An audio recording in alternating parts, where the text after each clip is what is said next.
एक दिन शाकाल गहरी सोच में बैठा होता है। अरे शाकाल भाई, क्या हुआ? अरे यार कल्लन, मेरा घोंसला बहुत ही पुराना हो गया है। मेरा मन नहीं करता अब रहने का। अरे शाकाल भाई, तो नया बना लो। अरे अब नया कौन बनाए? कौन इतनी मेहनत करे?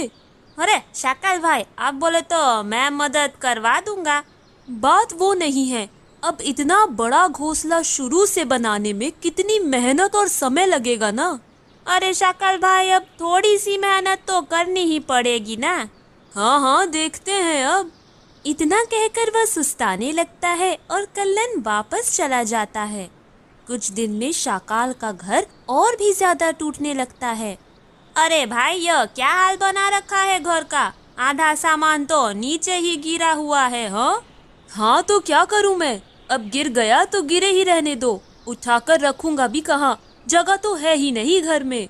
अरे शाकाल भाई, तो आप नया घर क्यों नहीं बना रहे हैं? बोला तो मैंने, काफी मेहनत का काम है। तो कारीगर बुला लो। अरे उसमें पैसे भी तो देने पड़ेंगे ना। अरे आप चाहते क्या हो? सब बैठे बिठाए आसानी से मिल जाए। हाँ वही तो। अब समझे तुम बात। है? मतलब सच में पका पकाया माल चाहिए? हाँ, मैं देखूंगा सब जगह सबसे सुंदर घोंसला किसका है और वही घर ले लूंगा। हा हा हा हा। पर तुम्हें कोई अपना घोंसला देगा क्यों? देगा नहीं तो मैं छीन लूंगा। आखिर शाकाल नाम है मेरा। अरे भाई, जो समझ में आए कर लो। मैं तो जा रहा हूँ मिन्नी के यहाँ। उसने आज नाश्ते पर बुलाया है, खाने की कसम। मिन्नी के यहाँ? वो तो बहुत ही मजेदार खाना बनाती है। मैं भी चलता हूँ। वैसे भी टूटे हुए घर में अब मैं कहाँ कुछ बना पाऊंगा। वे दोनों मिन्नी के यहाँ पहुँच जाते हैं। अरे आओ आओ कलन भाई।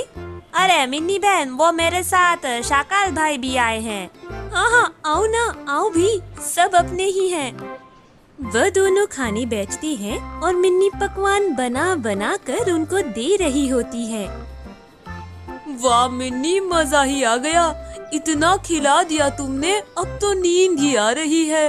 तो थोड़ी देर सुस्ता लो भैया। तुम भी लेट लो ना कलन भैया। अरे नहीं नहीं, मैं तो अपने घर ही जा रहा हूँ। कल्लन चला जाता है और शाकाल मस्त मिन्नी के यहाँ ठंडी ठंडी हवा में सो जाता है। शाकाल को गहरी नींद आ जाती है। कुछ समय बाद जब शाकाल उठता है तो वो पूरे घर पर अपनी नजर दौड़ाता है। वैसे घर तो यह भी अच्छा है। इतना सुंदर है और नींद तो इतनी अच्छी आए कि बस। अरे उठ गए भैया। हाँ मिन्नी, चलो अब चलता हूँ। वह वहाँ से चला तो जाता है, लेकिन उसके मन में मिन्नी के घर को हथियाने का ख्याल गहरा होता जाता है। वह ये बात कल्लन से कहता है। अरे शाकाल भाई, कैसी बात कर रहे हो? उस बेचारी ने आपको अपने घर रखा, इतना सम्मान दिया, और आप उसके ही घर को हथियाने के बारे में सोच रहे हो? यह गलत है। उसके छोटे छोटे बच्चे हैं, वह कहाँ जाएगी? तुझे बड़ी दया आ रही है। चल तो फिर इसका घर छोड़ देता हूँ, तेरा दे दे। भाई यह गलत है। आप अपना घर क्यों नहीं बना लेते? तेरे को बात समझ नहीं आती क्या? नहीं बनाना अपना घर, मुझे बना बनाया ही चाहिए। शाकाल के मुंह से ऐसी बातें सुनकर कल्लन डर के मारे उड़ जाता है। उसे लगता है अगर वह ज्यादा बोलेगा तो कहीं शाकाल उसका घर ही न छीन ले। और अब शाकाल का सारा ध्यान मिन्नी का घर हथियाने पर होता है। अरे नहीं भैया, ये कैसी बातें कर रहे हो? अपना घर कैसे दूं? देखो मिन्नी, कुछ भी करके यह घर तो मैं ही लूंगा। आखिर पूरे जंगल में इतना सुंदर घर है ही कहाँ। आता हूँ मैं वापस 1-2 दिन में, तब तक सोच कर रखो। अब बताओ, ये भी कोई बात हुई? अरे ऐसे कैसे घर दे दे? कहाँ जाएंगे हम? पर वह सुनने को तैयार भी तो नहीं है। कल्लन भी बता रहा था, उसने भी बहुत कोशिश की शाकाल को समझाने की, पर वह नहीं माना। 2 दिन बाद शाकाल वापस आता है। हाँ तो सोच लिया ना कि घर तो मुझे ही देना है, कब आऊँ फिर?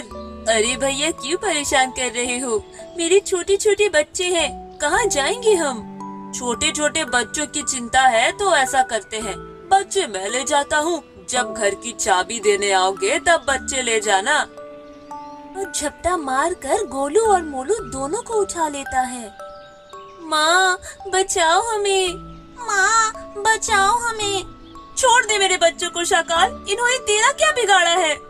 पर वह सुनता नहीं है और दोनों को ले जाता है। मिन्नी और चमको लड़ते हैं उससे, पर उसके तीखे पंजों से नहीं बच पाते। जल्द ही यह बात पूरे जंगल में फैल जाती है कि शाकाल मिन्नी के बच्चों को ले गया है और उसका घर भी हथियाना चाहता है। ऐसे कैसे? यह कोई बात थोड़ी हुई। तुम ही बताओ ताई, अब हम क्या करें? अरे चिंता मत करो, हम सब है ना। पहले तो बच्चों को बचाना है। हमें भी सबसे ज्यादा चिंता उन्हीं की है। घर का जो होगा देखा जाएगा। हमें तरकीब लगानी होगी। चलो सब चलते हैं शाकाल के पास, बात करके देखते हैं। सब उसके पास जाते हैं। सबका ध्यान बच्चों पर ही होता है कि वह सही सलामत तो है ना। माँ माँ माँ माँ, छोड़ दो मेरे बच्चों को शाकाल, घर चाहिए ना, ले लो। इतनी सी बात समझने में इतना समय लग गया तुम्हें। चलो बच्चों को ले जाओ, कल घर आता हूँ। अब मैं वहीं रहूँगा और तुम अपना ठिकाना कहीं और देख लो। हाँ हाँ, कल आ जाना। सब बच्चों को लेकर वापस आ जाते हैं। वह कल आएगा, तब तक कुछ तरकीब सोच कर रखते हैं। तरकीब तो यह है कि देखो, अब बच्चे तो अपने साथ आ ही गए हैं, उनकी चिंता है ही नहीं। और घर हथियाने वाली जो बात है वह पुलिस को बता देते हैं। कल वह आएगा तो उसको पुलिस को दे देंगे। हाँ, यह सबसे सही रहेगा। अगले दिन शाकाल आता है तो वह सब लोग तैयारी से बैठे होते हैं। हाँ तो मैं आ गया, जा रहा हूँ घर के अंदर। हाँ हाँ जाइए ना। वह जैसे ही अंदर जाता है, फटाक से उसको पुलिस पकड़ लेती है। अरे अरे छोड़ दो मुझे, मैंने क्या किया है? जो तुमने किया है ना, वह सब मुझे इन सब ने बता दिया है। अब तुम बच नहीं सकते। वह बहुत कोशिश करता है भागने की, पर वह नाकाम हो जाता है। इस तरह मिन्नी का घर भी बच जाता है और बच्चे भी वापस आ जाते हैं। एक बार जंगल में पानी की कमी हो गई। तालाब और नदियाँ सूखने लगे। इस बार तो बहुत बुरा सूखा पड़ा है, ऐसा तो कभी नहीं हुआ। हाँ सही कह रही हो, कुछ करना पड़ेगा। हाँ भाई, हमें ही कुछ सोचना होगा। पहले तो हमें घूम घूम कर यह देखना होगा कि कौन कौन से तालाब सूख रहे हैं। हाँ भाई, फिर पानी को इकट्ठा करके रखने की व्यवस्था भी करनी पड़ेगी, वरना तालाब सूखता ही जाएगा। वह दोनों सबको बता देते हैं कि पानी सूखता ही जा रहा है और वह ऐसा कुछ करने की सोच रहे हैं जिससे किसी को कोई परेशानी न हो। सब उनकी बात से सहमत भी होते हैं। कल सब बड़े बड़े बर्तन निकाल कर रखना, हम सभी को एक एक करके तालाब के पास ले चलेंगे। सब अपनी जरूरत के हिसाब से पानी भर लेना।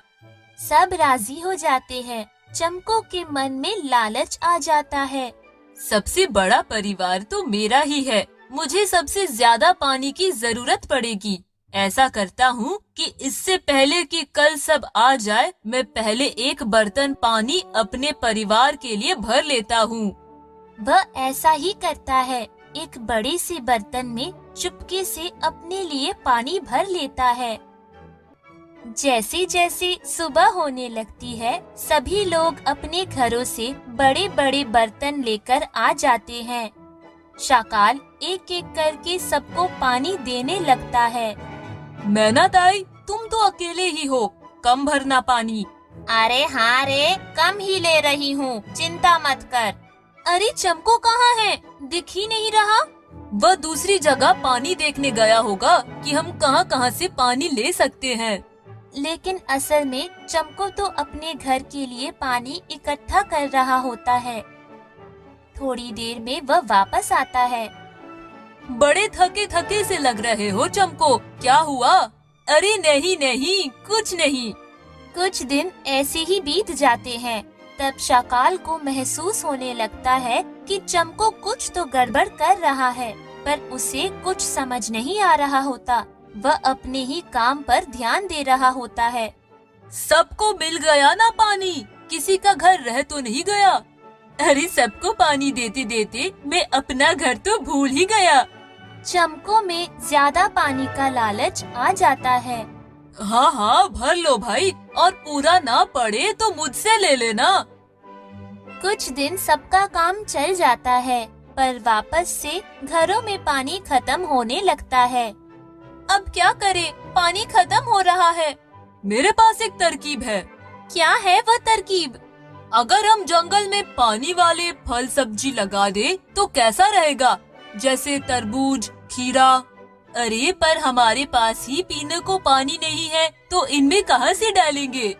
देखो भाई, कुछ तो करना पड़ेगा। यह वाले फल सब्जी भरपूर पानी से भरे होते हैं, इनको लगाएंगे तो पानी भी मिल जाएगा और खाने को भी।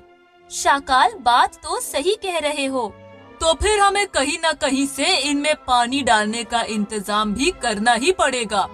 चंपू का ध्यान सिर्फ अपने घर के पानी पर होता है, वह सुन ही नहीं रहा होता है। क्यों चंपू, क्या कहते हो? क्या कह रही हो? अरे भाई, ध्यान किधर है? इतनी गंभीर समस्या का समाधान ढूंढ रहे हैं, तुम पता नहीं किन ख्यालों में हो। अरे नहीं नहीं, ऐसा नहीं है, मैं सब सुन रहा हूँ। बस परेशान हूँ थोड़ा कि क्या होगा सबका। मिन्नी और तुम जो बोल रहे हो, मैं भी सहमत हूँ उससे। उसको पूरी बात पता ही नहीं होती, वह झूठ बोल देता है। सबकी सहमति से तरबूज और खीरों की बेलें बिछा दी जाती है। रोज थोड़ा थोड़ा पानी डाला जाता है। धीरे धीरे बेलें बढ़ने लगती हैं। अब इनमें ज्यादा पानी डालना होगा। हम सबको अपने घर से थोड़ा पानी लाना होगा। हाँ हाँ बिल्कुल, सब सहयोग करेंगे, चिंता मत करो। मिन्नी को पता नहीं होता कि चंपू ने खुद के परिवार के लिए ढेर सारा पानी कहीं छुपा रखा है। जैसे जैसे बेलें बढ़ने लगती हैं, उनमें फल आने लगते हैं, पर एक समस्या और होने लगती है। अब उनमें और भी ज्यादा पानी की जरूरत होती है। तय होता है कि जिसके घर से पानी डाला जाएगा, फल भी वही खाएगा और फल का रस भी वही पिएगा। यह क्या बात हुई? यह तो गलत है। अब सबके पास तो कम ही पानी है और मेरे यहाँ तो हम 4 लोग हैं। क्या हमें इसका रस पीने को कभी नहीं मिलेगा? हाँ तो चमको, एक एक दिन सबकी बारी आएगी ना। ऐसे ही मिल बांट कर काम करना होता है। पर चंपू को ज्यादा फल और ज्यादा रस का लालच आने लगता है। एक दिन की बात है, काफी तेज गर्मी हो रही होती है। गोलू और मोलू बार बार पानी पी रहे होते हैं, पर उन्हें पीने को थोड़ा थोड़ा ही पानी मिल रहा होता है, इसलिए उनकी प्यास भी नहीं बुझ रही होती। माँ, बड़ी प्यास लगी है, पर ना तो हमारे पास अब पानी बचा है कि हम बेल में डाल सके, और ना ही फल है कि उसका रस पी सके। अब मैं क्या करूँ? हाँ बेटा, हमारा नंबर नहीं आया अभी फल का रस पीने का। मैना ताई ने अपने घर से पानी डाला था, उन्हीं को फल भी मिलेगा। मोलू रोने लगता है। अरे मोलू, अब मैं क्या करूँ बेटा? जितना हो सकता था कर ही दिया, कहाँ से लाऊं अब मैं पानी? चंपू यह सब देख रहा होता है, पर उसे लगता है कि अगर छुपाया हुआ पानी निकला तो सबको देना पड़ेगा। वह पानी नहीं निकालता, ना ही बेल में डालने के लिए और ना ही मोलू के पीने के लिए। पर प्यास से धीरे धीरे मोलू की हालत खराब होने लगती है। रुको, मैं करता हूँ इंतजाम। वह छुपाया हुआ पानी निकालता है। हाय राम चमको, यह इतना पानी है तुम्हारे पास, सबको दिया क्यों नहीं?